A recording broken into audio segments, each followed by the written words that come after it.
Sorry for the delay, I'm so out of the writing zone, it's crazy. Enjoy this chapter. It may or may not be the finale. A week had passed since that incident with Zari. After consulting with Rocco, the one who was the most angry about the situation, we decided it was better to send her a message.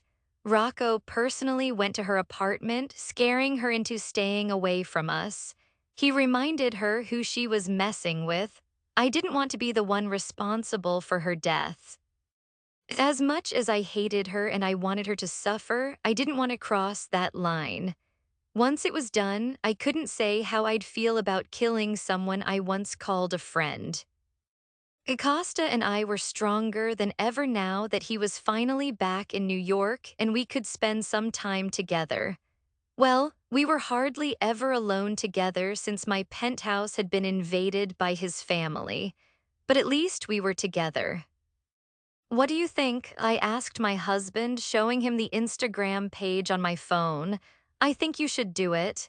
Aiden answered before Costa could. It's cute. I agree, then you can get them framed. Igio added, completely missing the look of irritation I sent his way. Costa? I smiled, trying to keep my attention on my husband instead of the idiots around us. You really want some guy taking photos of your pregnant wife? Irako muttered, snatching my phone from Costa before he could tell me his thoughts. He's a photographer, Rocco. It's his job. I snapped, reaching across Costa on the couch to try and get my phone back.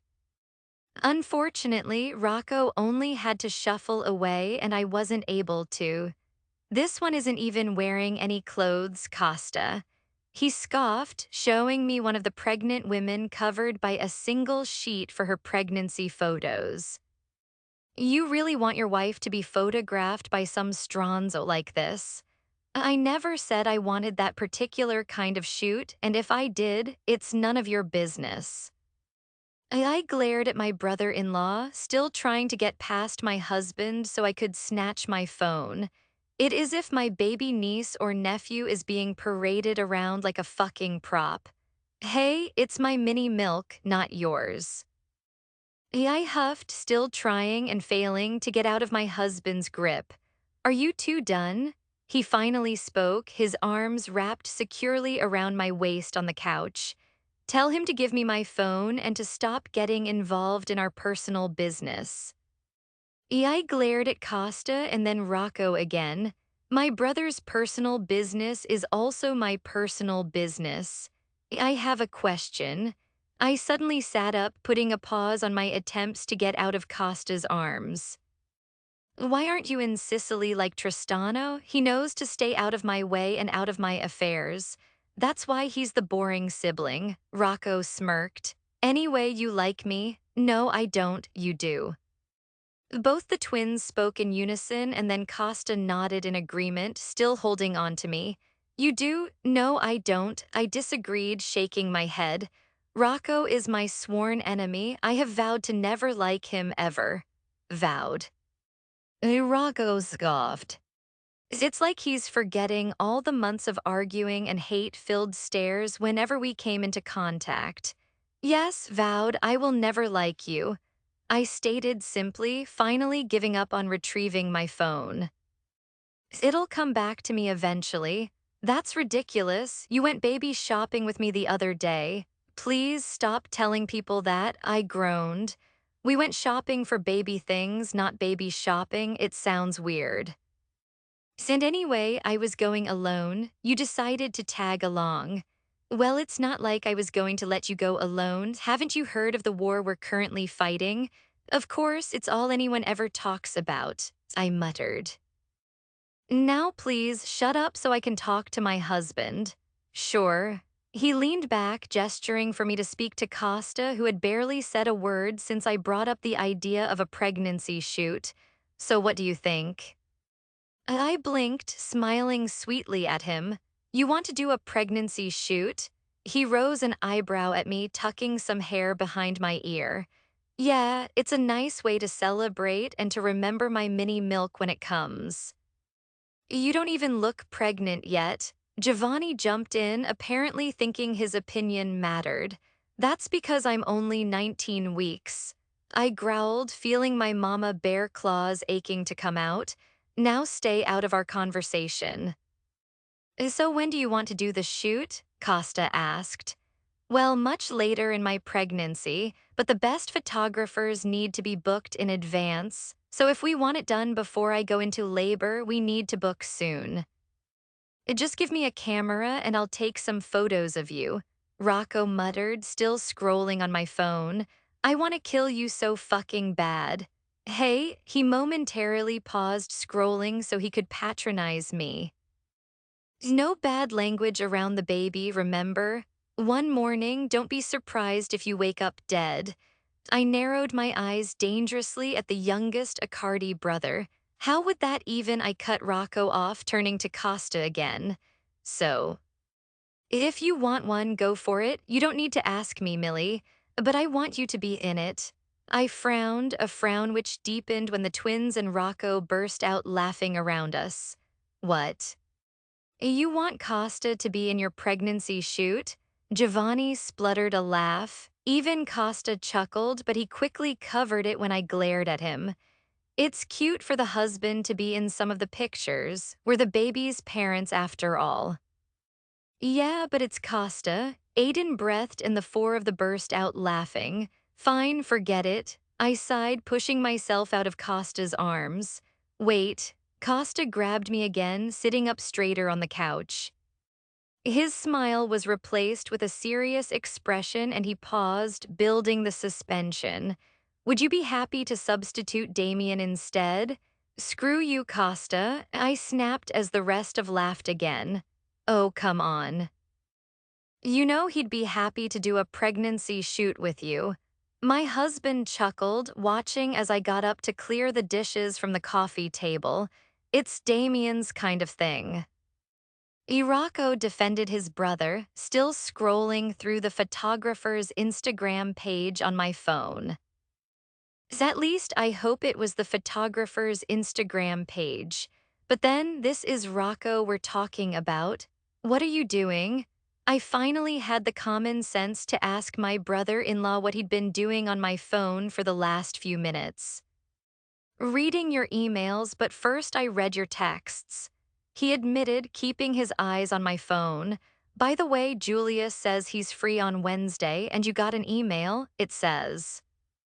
Your pregnancy bras will be delivered tomorrow by your trusty courier.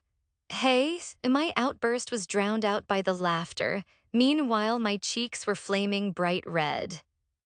Rocco already knew about the bras because that was one of the things I bought the other day from the Mama to Be store at the mall. They just didn't have the ones I wanted in store, so they said they'd deliver them. I tried to send him away, but he insisted he didn't care about my pregnancy needs. He refused to leave me alone, claiming he was there to watch me. He was just being a dick by reading that particular email out loud. Rocco, stop, it's private. The way my voice softened slightly seemed to do the trick because his teasing quickly came to an end. Fine, he sighed, tossing me back my phone.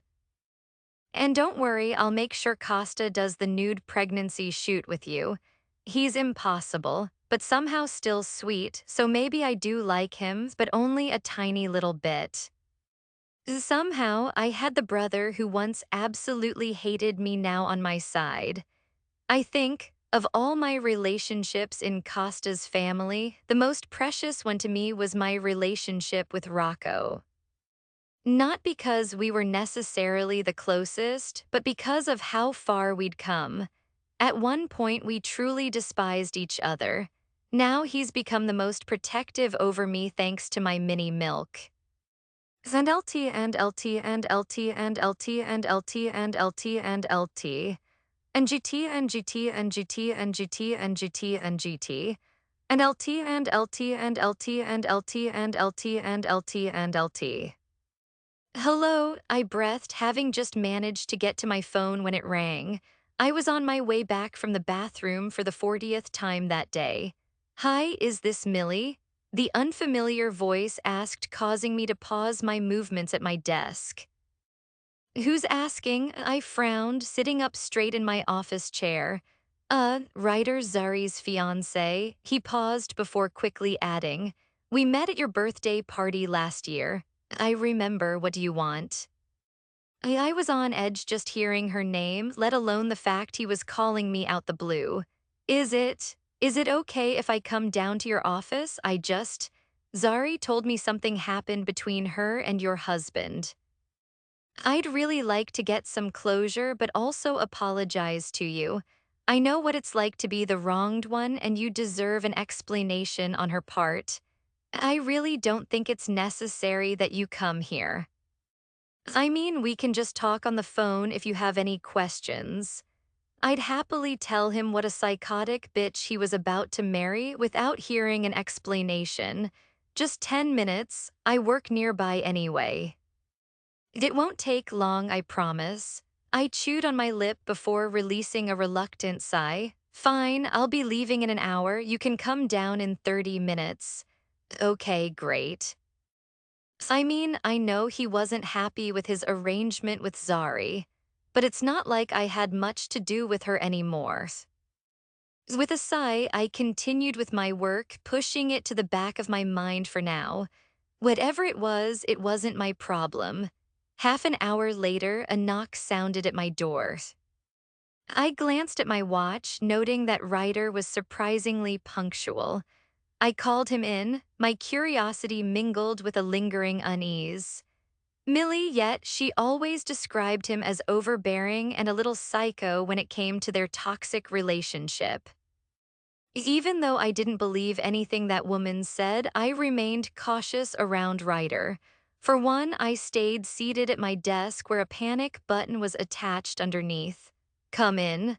I gestured towards the chairs by my desk. What's this about, Ryder? He sat down, his eyes meeting mine with a mixture of embarrassment and frustration.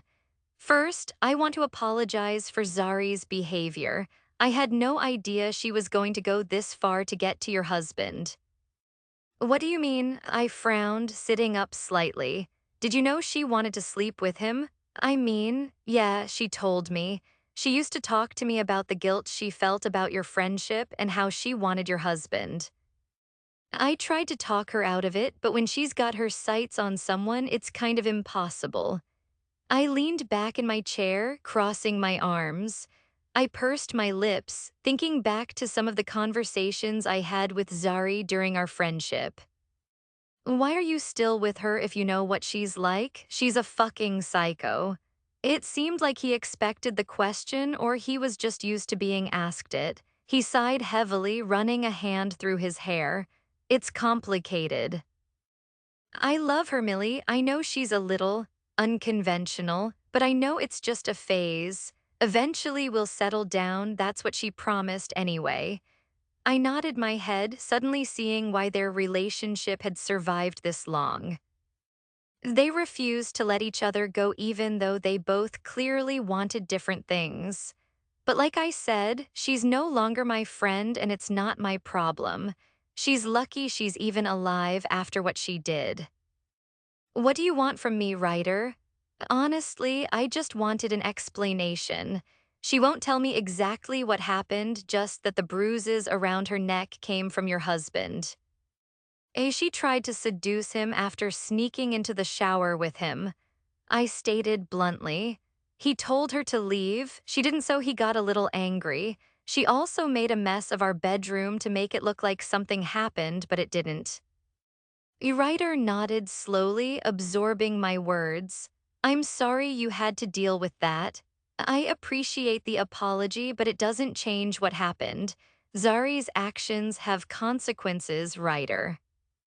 She's trying to destroy my marriage, and I won't let her. I understand. He nodded, looking around my office for a moment, then he released a heavy sigh. You know, Millie, I'm trying to do right by Zari. Our engagement is hanging by a thread, and after this, that's your decision to make if you want to stay with her, I mean. I replied, but if you stay with her, just know that you're inviting more chaos into your life. maybe. But you see, the thing is, Millie, she's worth the chaos to me. I want her to be happy. The subtle change in his tone had me frowning as he leaned forward, and I'll do anything to make her happy. He held my stare for a few seconds, his previous friendly demeanor morphing into a threatening one. I've gone over it so many times in my head, and every single time you're the problem in my equation, Millie, which means you need to be removed. I didn't need another warning before I pressed the panic button under my desk. Nothing happened in the room, but I knew my security would be coming in soon. I was talking from experience, by the way. One time, I must have accidentally pressed the button while I was going through some files out on my desk. I was busy reading a document when 7 of Costa's highest trained security came storming into my office with their guns drawn. Then they saw me sitting there with my reading glasses on and cup of coffee, and they knew it was a mistake. It didn't matter, though, because I also had Costa phoning me incessantly to find out what was wrong. Then the whole of his family were mad at me like it was all my fault. I stayed well away from that stupid little button after that. Until today, of course, but Ryder didn't know I hit the button. You can't hurt me.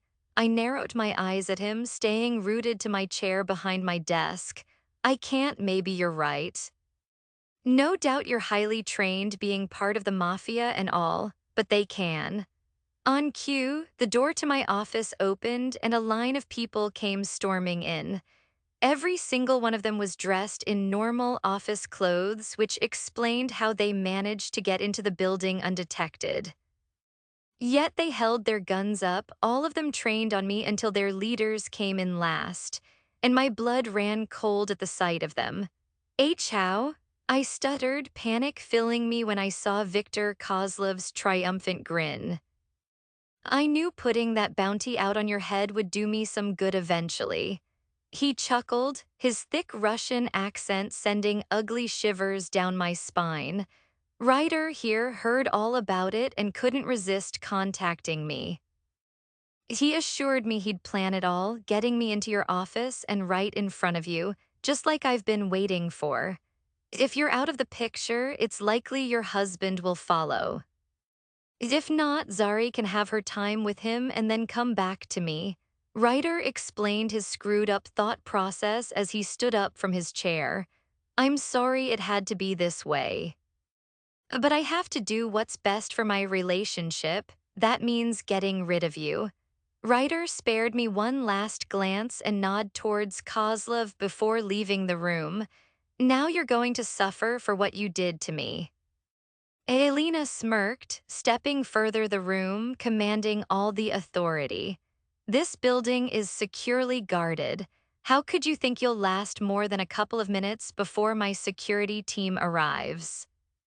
I was stalling, still struggling to process the sudden turn in events. I suddenly found myself and my unborn baby defenseless and at the mercy of the Bratva. They're not coming, Millie, he smiled. But make no mistake, there was nothing friendly about his smile. It was sinister and evil. I've been waiting for this moment for a very long time. You didn't think something as trivial as your security would stop me, did you?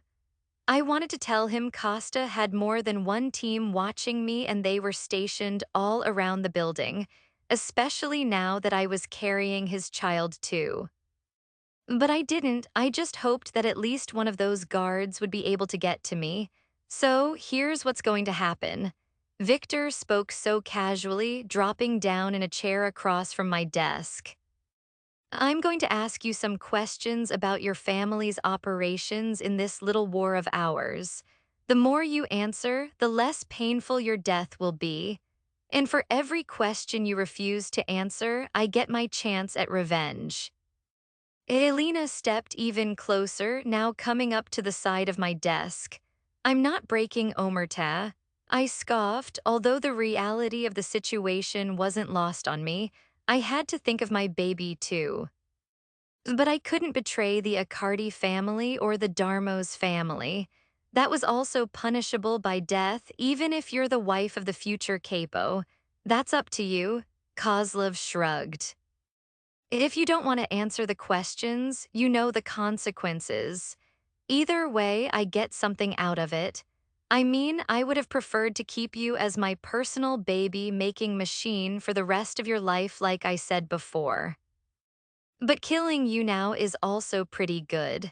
That was the moment it suddenly occurred to me that they didn't know I was pregnant. I never actually told Zari I was pregnant, so she couldn't have told Ryder. And it was also the most securely guarded secret ever. Only the top officials of the Sicilian and Greek mafias knew about the baby. The fact I was still seated behind my desk and hardly showing at 18 weeks definitely helped. You're sick, I spat, earning a deep laugh from Victor. I know, can we get on with it please? I can't wait to hurt this bitch. Elena smirked, pulling out a knife from the side of her boot. Sure, baby, Victor nodded. Question number 1, where is Costa right now? Like I'd tell you that. I don't think you understand the situation, Millie. Elena brought her knife closer, her Russian accent dripping with venom. Answer the fucking questions or you'll get hurt. He's in a meeting with the top officials of La Famiglia. I lied, knowing my husband was actually having a business dinner with some politician. Where? Kozlov asked. I don't know. The words slipped out, and seconds later, a searing pain shot up my arm.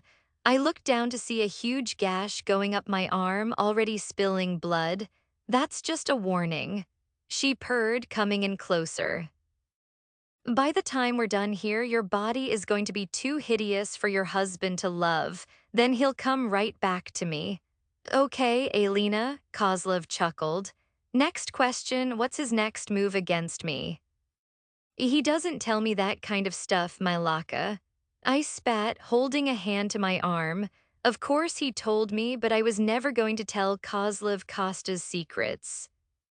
This time the pain erupted in my shoulder where Elena stabbed the knife, exactly the same place I stabbed her. The next one is a broken nose. Do you know how much money I spent on my nose before you broke it? Even after 3 procedures, it's still not the same. Genuine sadness filled her expression as she touched her nose, which looked exactly the fucking same as it did the last time I saw her. It's okay, baby, you're just as beautiful as before. Victor spoke softly to her, his eyes full of adoration. It's not good to lie to the person you love. I spoke through gritted teeth with the pain burning through my left arm and shoulder. This time it was a mighty slap to the face from Elena while Kozlov glared at me like I'd just killed his cat. Clearly their toxic relationship couldn't handle my comment. Next question. That stupid bitch wasn't as amused as he was before when he asked the next question. When is the next weapons shipment coming in from Sicily? Bitch, do I look like I know or care about that?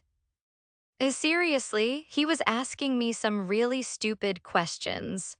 I had no reason to know the next shipment was due to arrive at the Port Newark Elizabeth Marine Terminal in exactly 2 weeks, roughly around 2 a.m. Why would Costa even bother telling me that? Elena, Kozlov muttered, hinting at her to hurt me again. Before she could do anything, though, a commotion erupted outside my office door. I couldn't see exactly what it was since I had my blinds mostly closed over the windows.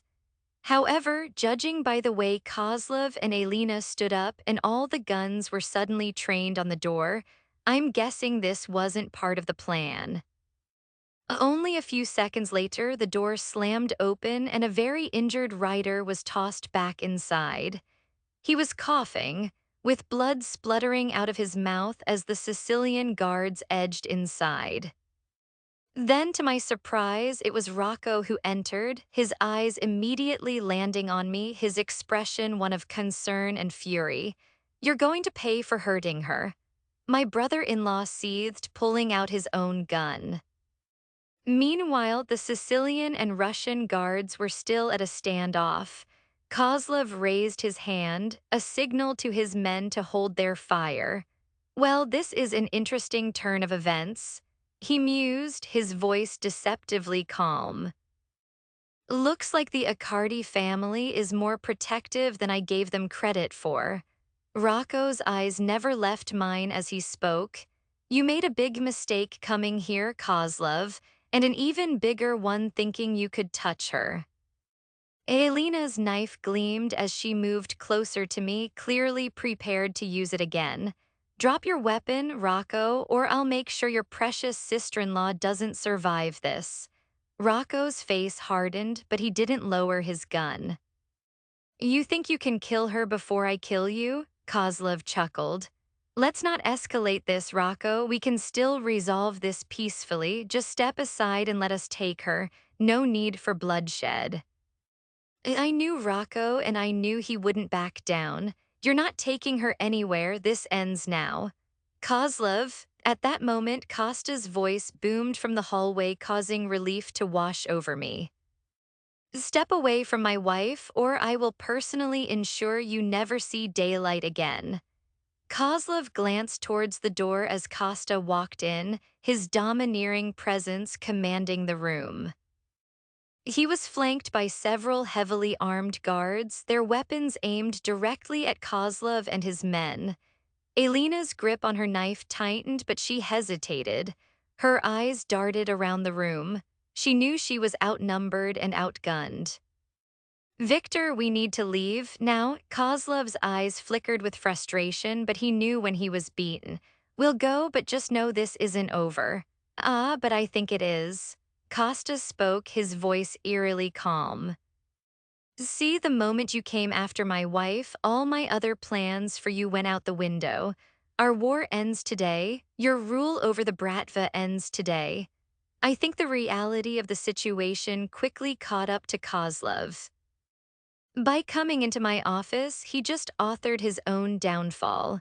Thinking the Accardis and their security wouldn't come was the worst mistake he could have made.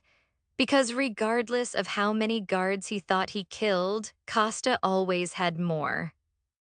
Always, you think it's that easy? Kozlov laughed, the laugh of a madman. This can get very bloody very quickly, Costa. You're outnumbered, my men don't need to wait for my command. The second you move, you'll be gunned down.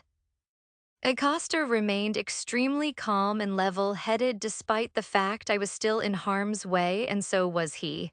Maybe. Elena suddenly spoke, stepping up behind me. I froze when she brought the knife to my throat, holding my head in her other hand. But that doesn't mean we can't take this bitch down with us. If your men shoot, they'll shoot her too. If not, I'll slice her throat as I go down. Let her go, Elena, Costa ordered, his voice like steel. My fight isn't with you, it's with Kozlov. Let her go and I'll let you walk. I couldn't tell if Costa was telling the truth or not, but it didn't matter. I won't leave him. She shook her head, tightening her grip on my head for emphasis. Let me go. Ryder suddenly spoke from the floor, slowly rising to his feet in his battered condition. Rocco silenced him with a single bullet between the eyes, muttering to himself, Strons. Then he turned his attention back to Elena. His family killed my mother and he killed my uncle. Now you've gone after Millie. Your loyalty is foolish, Elena, Rocco snarled, still pointing his gun square at Victor Kozlov. He's dying today and so are you. One slice. Kozlov spoke, his eyes meeting mine briefly before going back to Costa's. One slice and she dies. Is revenge really worth it? Despite his poker face, I know Costa and I know when he hesitates. He was thinking about it. On one hand, he had a responsibility to La Famiglia to kill Kozlov and end the long-standing tensions and war with their biggest rival. But on the other hand, his wife and baby were currently at risk. Yes, it is. Costa's voice was unwavering, but not at the cost of my family. Millie, close your eyes. I barely had time to register his words before Elena's arm tensed and pulled back like she was about to slice my throat. But at the same time, a shot rang out. For a split second, everything seemed to freeze. Elena's grip on me loosened, her body slumping forward. Costa had shot her clean through the head with precision only he could manage. Move, Millie. Acosta's command snapped me out of my shock. I pushed Elena's lifeless body off me and dropped to the floor, crawling behind my desk for cover. Thankfully, I could see everything through the gap in the wood. Gunfire erupted in the office, the sound deafening as the Accardi guards clashed with the Bratva.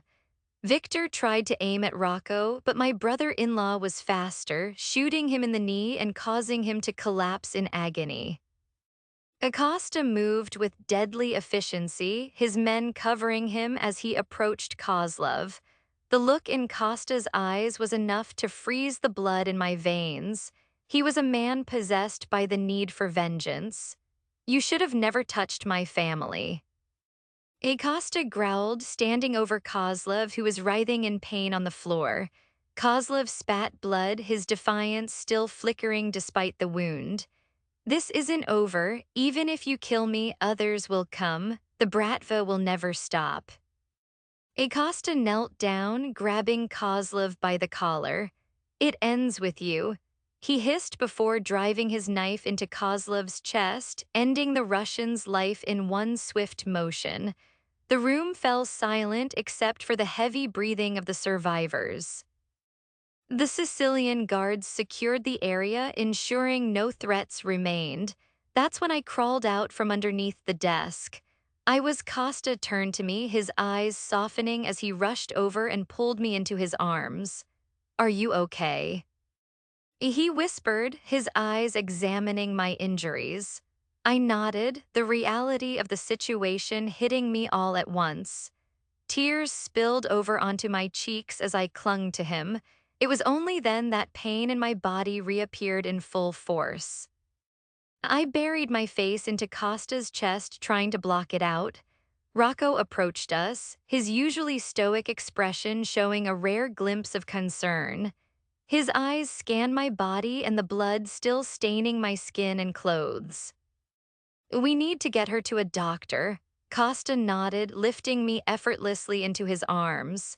We'll take care of you, Millie. You're safe now. Kozlov is dead. What did you guys think? Also, once again, sorry for the delay. It makes me so sad I don't have time for writing anymore. But this book is almost finished.